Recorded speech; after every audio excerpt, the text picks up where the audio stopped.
Les traigo una charla acerca de conceptos básicos de qué es la espectroscopia de dispersión de energía en un microscopio electrónico de barrido. Primero lo primero, nosotros debemos saber qué es un microscopio electrónico de barrido.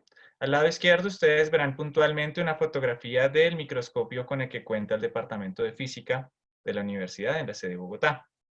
Este microscopio pues, nos ha servido a nosotros para muchas herramientas, pues para obtener mucha información de varios estudios, de muchos grupos de investigación, y puede que algunos de los que estén aquí en la charla estén familiarizados bien sea con el equipo o con la técnica para hacer otra clase de estudios pues, personales. Al lado derecho vemos un esquema básico de qué contiene un microscopio electrónico de barrido. Tenemos un cátodo, que es quien nos emite los electrones. Tenemos una etapa de aceleración. Tenemos una serie de lentes condensadores y un lente objetivo para focalizar el haz de electrones en un único punto de la muestra. Después de tener el haz lo más focalizado posible en una región específica de la muestra, tenemos una etapa de unas bobinas de barrido para recorrer la muestra punto a punto y obtener información de la interacción entre esos electrones y la muestra. Eso se ve mejor aquí. Entonces, nosotros nos ubicamos sobre una cuadrícula, por decirlo así, definida pues virtualmente en el espacio, donde los electrones se van a focalizar y se van a barrer sobre cada uno de los puntos. Y punto a punto nosotros vamos a recolectar durante un tiempo específico la información de todos los tipos que pueda salir y pues que contemos con los detectores para recolectarla. Típicamente se habla de detectores de electrones secundarios, electrones retrodispersados y un detector de rayos X. En la charla de hoy nos vamos a enfocar puntualmente en qué pasa con ese detector de rayos X y en qué son esos rayos X que estamos recolectando. Primero lo primero. Entonces, nosotros tenemos el modelo de interacción de un electrón con un átomo. Nosotros sabemos que un haz de electrones viaja a lo largo de la columna y va a interactuar tanto con el átomo, o sea, su núcleo atómico, como con el potencial que describe con respecto a los electrones que están ligados a ese átomo.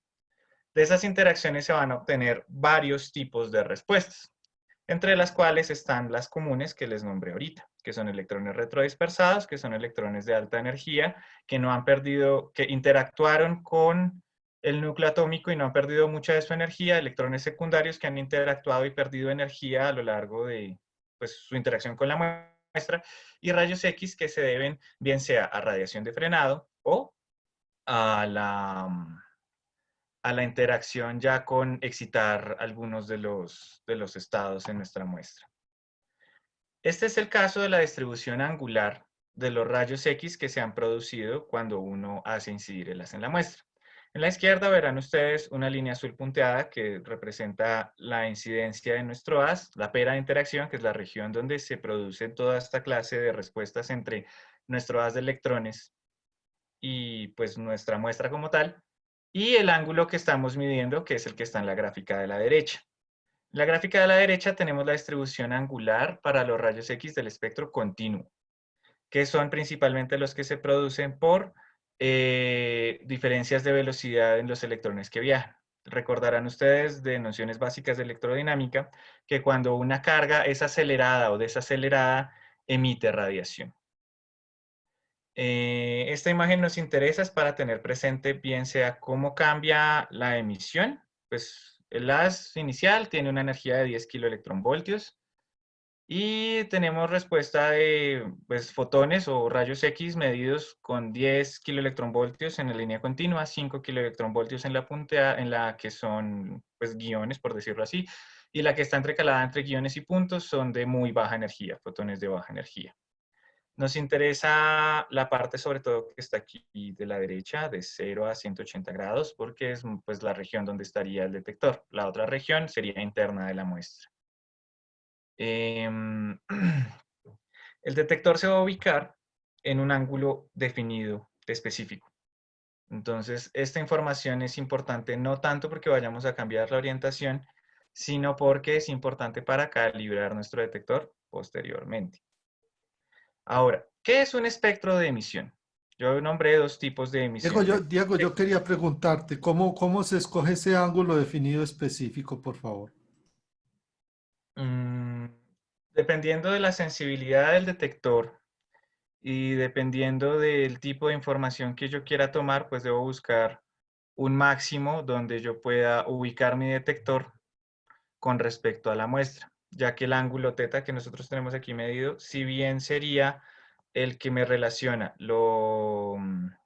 pues la relación entre el haz incidente y a donde se están dirigiendo los fotones, y los fotones se dirigen en todas las direcciones, el detector va a tener un ángulo teta fijo. Entonces, si yo lo pusiera perpendicular a la muestra, encontraría que la cantidad de fotones que voy a medir es mucho menor que si lo ubico, por ejemplo, a 80 grados o 60 grados, ¿sí?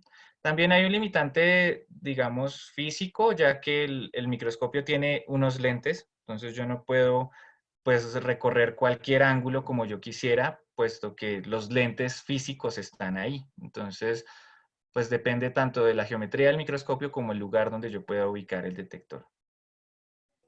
O sea que básicamente se pone una vez y nunca más se mueve de allí hasta que ya Exacto. se Sin jubile. embargo, Ok. pues en función de la distancia de trabajo, que es cuán lejos está la muestra del, del lente objetivo, podría variar este ángulo ligeramente. Pero el detector es una sonda larga, entonces el detector está apuntando específicamente a una altura específica y una distancia de trabajo específica.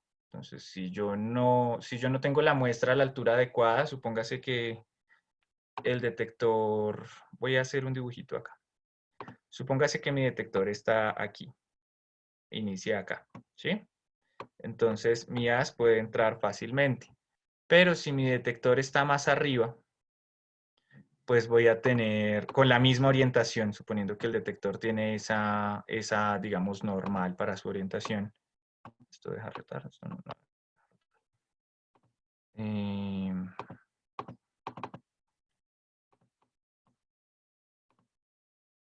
Suponiendo que el detector tiene la misma orientación, pero está más arriba, pues entonces la cantidad de fotones que va a entrar es mucho menor. Entonces debo tener presente tanto la ubicación a la hora pues, de cómo se diseña el equipo, que eso es, digamos, responsabilidad del fabricante, como el hecho de yo saber cuál es la distancia de trabajo adecuada, porque si no, pues voy a medir muchas menos fotones, voy a tener menos cuentas por unidad de tiempo que las que tendría si trabajo en las condiciones óptimas.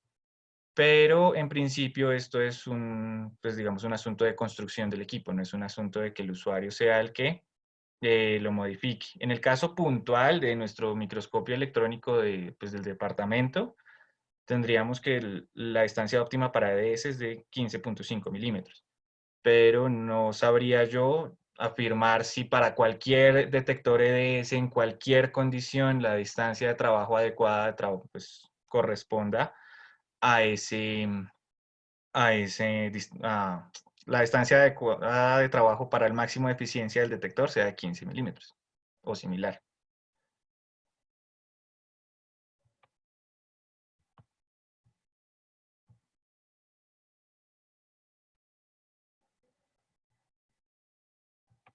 Entonces, ya que vimos nosotros cómo sería la distribución angular, nos preguntamos, bueno, hay radiación de espectro continuo y hay otra cosa que es el espectro de emisión. Cada material tiene un espectro único de emisión. Entonces es algo así como un código de barras con el que nosotros podemos saber, pues es una analogía, ¿no? De qué están hechas las cosas. El espectro de emisión se describe en función de cómo es que están ligados los átomos a este material. Eso quiere decir que nosotros tenemos permitidas ciertas transiciones, los electrones al átomo. Tenemos permitidas ciertas transiciones de los electrones de un nivel a otro. Y estas, digamos, transiciones permitidas o existentes de cada uno de los niveles energéticos de nuestros átomos es única para cada uno de los elementos de la tabla periódica. ¿Sí? Aquí hay un ejemplo de cuáles son las capas de energía y las subcapas para un átomo de oro. Entonces, considerando desde la capa más interna hasta la más externa, para determinar pues, cuál sería la energía de cada una de estas transiciones. Como ustedes pueden ver, hay una nomenclatura de líneas K, líneas L, líneas M, y están alfa, beta, gamma en función de si la transición va al siguiente nivel o a 2 niveles o a 3 niveles. Y esa separación está en términos de energía. como la separación está dada en términos de energía y es constante, cuando un electrón se excita y pasa de una capa a otra, o sea, de un nivel energético a otro, y posteriormente se desexcita, va a emitir un fotón de exactamente esa energía. Entonces no va a haber un espectro continuo, sino discreto de líneas muy específicas y muy conocidas. Ahora, ya que sabemos esos dos componentes, nosotros queremos es contar esos rayos X, ¿no? En el caso puntual de nosotros tenemos un detector que está constituido de silicio y berilio. Entonces, la idea es que en ese detector hay una configuración de